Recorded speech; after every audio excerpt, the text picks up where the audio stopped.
Mr. President, as you saw, the Senate Intelligence Committee has subpoenaed Don Jr. That's the Republican-led Senate Intelligence Committee. What do you make of that? Well, I was very surprised. I saw Richard Burr saying there was no collusion 2 or 3 weeks ago. He went outside and somebody asked him, no, there's no collusion. We found no collusion. But I was very surprised to see my son. My son's a very good person, works very hard. The last thing he needs is Washington, D.C. He could rather not ever be involved. Remember, he said to me a long time ago when I was thinking about running, Dad, if I could help, let me know. It's not my expertise. It's not something I really like, but whatever I can do, you're my father, whatever I can do. He's now testified for 20 hours or something, a massive amount of time. The Mueller report came out. That's the Bible. The Mueller report came out, and they said he did nothing wrong. The only thing is, it's Oppo research. If he did wrong, then everybody standing with me probably, except for John and Lamar. I think Lamar is pretty, I'll tell you. Did you ever do Oppo research on an opponent? I don't think so, Lamar, right?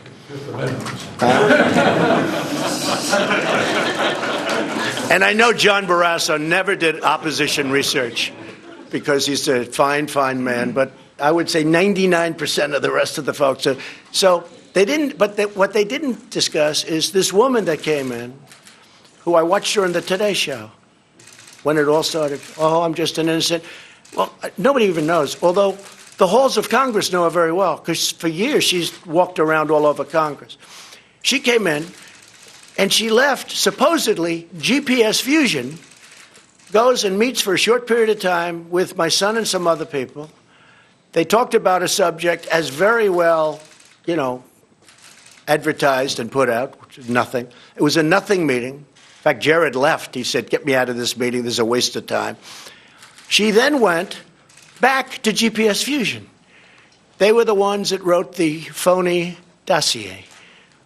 Why was she going to GPS Fusion? Why did she go back? Then I heard that Don, for a year, made 3 phone calls with an unmarked number. They called it unmarked. And this was a tremendous event because they all knew the fake news. They all know you were fair on that, John. But they all knew that these phone calls, these tremendous phone calls, before the meeting and after the meeting, there were, I believe, 3, right? They all knew that it had to be to his father. Unmarked, it's perfect. So he reported about the meeting and then reported what happened at the meeting.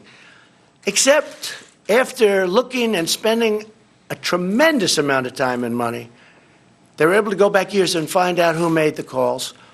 One was a local real estate developer. The other was a great person from NASCAR. He took 2 of them, and a friend of Don's.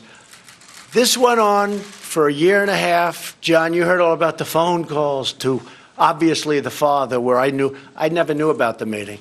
But the phone calls to the father turned out not to be the phone calls.